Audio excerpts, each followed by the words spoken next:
Fala galera, tudo bem? Quem tem acompanhado o canal percebe que a gente não tem feito conteúdos assim, né? Mas decidimos hoje falar um pouquinho sobre o que foi o Vasco hoje e o que vai ser, né? O que tem sido também esse campeonato para o Vasco da Gama, né? Primeiro, parabenizar aí a torcida do Vasco, que fez um festão lá na comunidade da Barreira, né?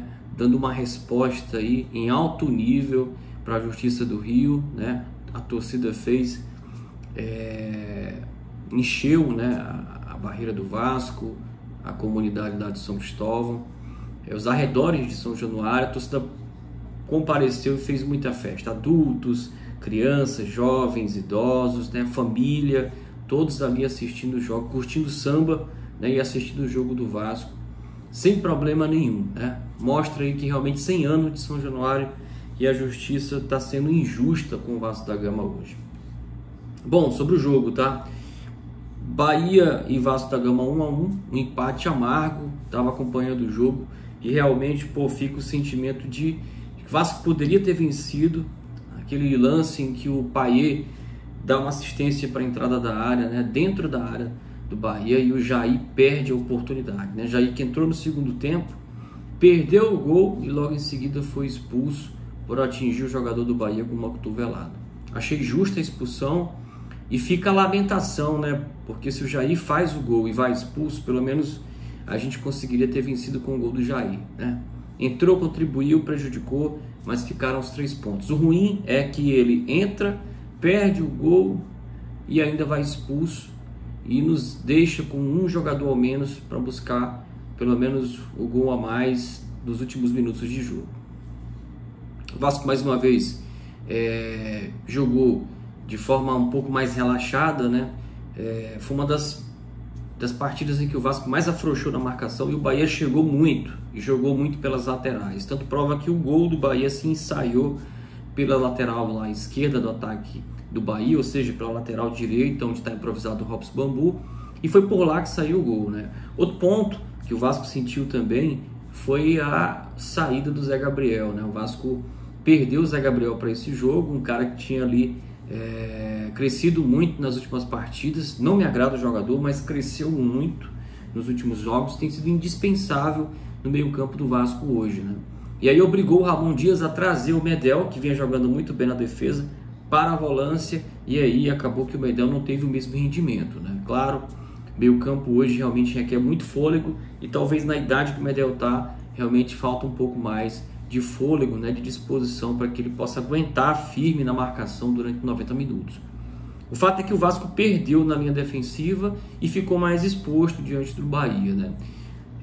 O Vasco empata o jogo com mais um gol do nosso centroavante, do 9, do Vegete, e ficou esse sabor amargo, né? Porque tivemos 2 oportunidades, a mais clara com o Jair, e aí o Jair perde o gol e nos deixa aí ainda bastante desconfortável, nos deixa bastante desconfortável em relação à zona de rebaixamento, né?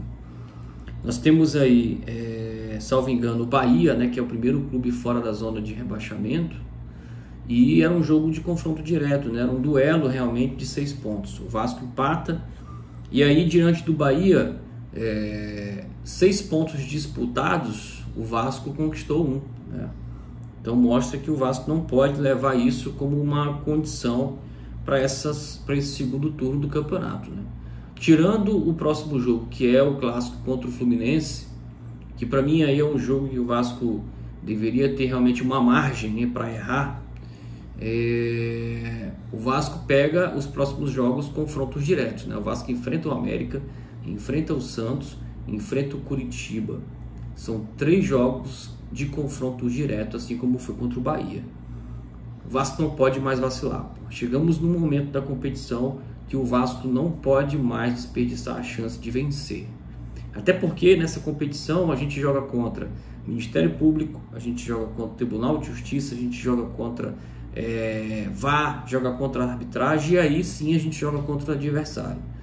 O Vasco tem aí realmente uma competição recheada de obstáculos e de adversários para superar, né?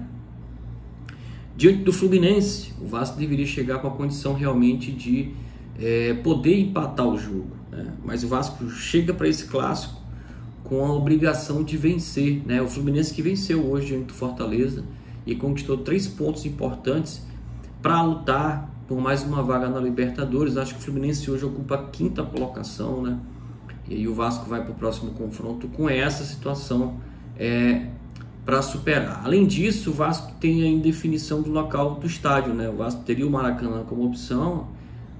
Esse bloqueio absurdo de São Januário, essa proibição de São Januário não receber torcida, perseguição absurda com o nosso clube. E aí o Maracanã interditado, né? O Vasco tem que buscar uma opção e seria ali em Volta Redonda. O Fluminense que ganhou hoje lá, né? Salvo engano, o jogo foi em Volta Redonda. E aí o Fluminense está mais ambientado nesse gramado, nesse estádio, do que o Vasco. Então o Vasco precisa de uma preparação para também se adaptar ao gramado e ao estádio para a gente tentar superar o Fluminense. Clássico, para mim, é imprevisível. O Fluminense é favorito, né? O Vasco também chega muito pressionado pelo momento da competição, em que o Vasco não pode mais vacilar. E o Vasco realmente precisa fazer um campeonato muito, mas muito exitoso. Os jogadores precisam estar em alto nível para que o Vasco não possa mais perder pontos como perdeu hoje, como perdeu diante do Palmeiras, né? Diante do Palmeiras foi uma covardia, né? O Vasco foi extremamente prejudicado com aquele gol anulado. Se o Vasco conquista 1 ponto hoje diante do Palmeiras e mais 3 pontos diante do Bahia, estaríamos falando aí, né, de 4 pontos, né? O Vasco nesses últimos 2 jogos, né, diante do Palmeiras e do Bahia, 6 pontos em disputa, o Vasco conquistou apenas 1, né? Então mostra que realmente o Vasco precisa fazer essa conta, né? A cada 2 jogos de 6 pontos conquistamos quanto? É isso que importa. Até porque o Vasco, assim que começou o segundo turno, o Vasco precisava ganhar no mínimo 10 a 11 jogos, né, dos jogos disputados no segundo turno, que são 18, não é isso? O Vasco precisava vencer 11 para realmente permanecer na Série A. Então, a cada rodada em que o Vasco é prejudicado pela arbitragem, é prejudicado fora de campo por não poder jogar no seu estádio com a sua torcida, com o apoio da torcida vascaína, o Vasco prejudicado pela arbitragem, prejudicado pelo erro dos próprios atletas, né, que acabam perdendo os gols, acabam deixando de ter as melhores decisões ali no último lance, né? Então o Vasco, somado todos esses itens, o Vasco não pode mais vacilar. Então esquece, não tem que lutar contra tribunais, tem que lutar diante da arbitragem, tem que lutar contra o VAR, tem que lutar no desafio que é o duelo contra o adversário dentro de campo. Então é isso, né? Bom, mas queria saber sua opinião, deixe aí nos comentários se eu estou errado, se eu estou equivocado, se é isso mesmo, e agradecer a tua atenção que ficou comigo até aqui, beleza?